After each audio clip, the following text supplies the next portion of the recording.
અમદાવાદના વસ્ત્રાલ વિસ્તારમાં રસ્તાઓ પર જાહેરમાં લુખ્ખા તત્વોનો આતંકનો વિડીયો વાયરલ થયા બાદ ગુજરાત પોલીસ એક્શનમાં આવી છે. તમામને ઝડપી પાડી તેના વિરુદ્ધ કાર્યવાહી પણ હાથ ધરી છે. ત્યાં જ વસ્ત્રાલની ઘટના બાદ ગુજરાતના ડીજીપી વિકાસ સહાય દ્વારા ગુંડાઓનું લિસ્ટ બનાવીને તેમના પર લગામ કસવા માટે 100 કલાકનું અલ્ટિમેટમ આપ્યું હતું, જે અલ્ટિમેટમ પૂર્ણ થઈ ગયું છે. અલ્ટિમેટમની સમય મર્યાદા સમાપ્ત થતાં જ ગુજરાત પોલીસ પણ એક્શન મોડમાં આવી ગઈ છે.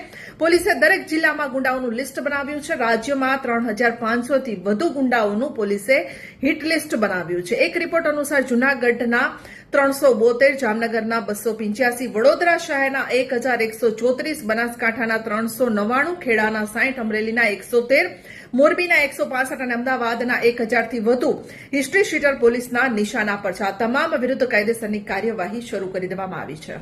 વધુ જ આવા સમાચારો માટે જોતા રહો જાહેર ખબર.